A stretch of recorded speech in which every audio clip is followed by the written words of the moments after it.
সেলুনে আসলে বই কেউ পড়তে চায় না, ওদেরকে বই পড়ার জন্য বলতে হয়। যেমন আমরা ওয়াইফাইয়ের তো একটা লিমিট থাকে, 5 জন 7 জন যদি ওয়াইফাই ব্যবহার করে তাতে দেখা যাচ্ছে ওয়াইফাই আর সাপোর্ট করে না, নেট স্লো হয়ে যায়। তো এই ক্ষেত্রেও দেখা যায় অনেকে বলা হয় যে আপনারা বই পড়েন। আর অনেক বাচ্চা কাস্টমার আসে, এদের জন্য কিছু বাচ্চাদের বই আছে। তারপর দেখা যাচ্ছে আরও কিছু ছেলে আছে, মোটামুটি 2-3 মাসের ভিতরে যতদিন এসে সেলুনে ওয়েটিংয়ে ছিল এর ভিতরে একটা বই কমপ্লিটও করছে, এরকম ছেলেও আছে। মানে যার যেটার প্রতি দুর্বলতা, কেউ আইসা বইয়ের দিকেও তাকাবে না, এসে ওয়াইফাই চাবে। কেউ আইসা কয় টিভিটা ছাড়েন খেলা দেখবো, কেউ আঁকায় যেটা ভালো গান শোনান, গানও শুনি আমরা। তো দেখা যাচ্ছে যে সবার সব ধরনের মন মানসিকতা না, কিন্তু হ্যাঁ বইয়ের প্রতি পাবলিকের একটা ফিল আছে। মানে পড়ুক আর না পড়ুক, বইটা নাড়বে, দেখবে, দেখার পর মানে এর বই মোটামুটি সব রাইটাররাই চেনে পাবলিক। পড়ুক আর না পড়ুক, এই যে অমুকের বই আছে, ওমা এর বই আছে, তো সুন্দর সুন্দর বই রাখতো তোমরা, উৎসাহিত হয় পড়ুক আর না পড়ুক। মানে এটাতে আমাদের দেশীয় একটা মানে শিল্প বা কালচার, মানে আমাদের বই তো কিন্তু ঐতিহ্য আমাদের দেশের, মানে এটা দেখলে মানুষের ফিল আছে, এতটুক আছে। বই কখন পড়ে জানেন, মানে ওয়াইফাইও বোর হয়ে যায় মানুষ চালাতে চালাতে, তখন আবার বই নাইরা দেখে। আবার কিছু বাচ্চা কাচ্চা আছে যারা এসে বই দেখলে আগে বই নেয়, এই যে এখানে বাচ্চাদের কিছু ইয়ার বই আছে, এইসবও পড়ে বাচ্চারা এসে।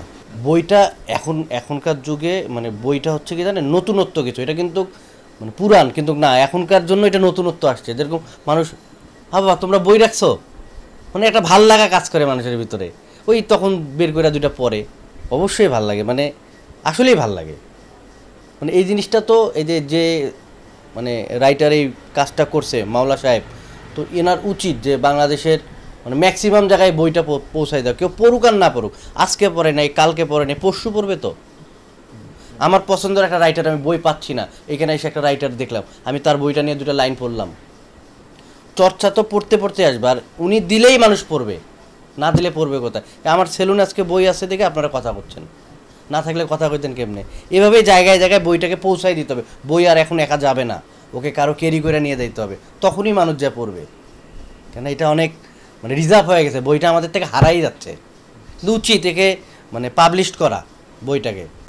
অবসর সময়ে বই পড়ে মানুষ, অনেকে মোবাইল টেপে, আমরা বলি যে না বই পড়েন। আমিও একজন দোকানে কাজ করি, আমিও যখন অবসর থাকি আমিও তখন বই পড়ি। এখানে আমাদের এখানে অনেক আছে, ক্লায়েন্ট আছে, বলি আমরা যে আপনারা বইটা পড়েন কিছুক্ষণের সময়, আছেন বৈশা আছেন, তো ওনারা একটু পড়ে। কারণ এখন তো প্রতিটা মানুষের মোবাইলে আসক্ত হয়ে গেছে গা। গোলাম মাওলা জসিম ভাই এই উদ্যোগটা নেওয়াতে আমরা ভালো মনে করি, তাকেও ধন্যবাদ জানাই। তো এভাবেই চলতেছে।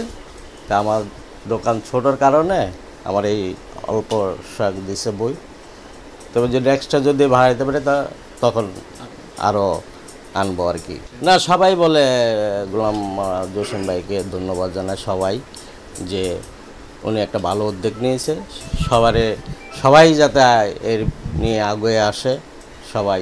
আমার দোকান নাম নিউ ঢাকা ছিল, আমার নাম হলো শ্রী বাবুল চন্দ্র শীল।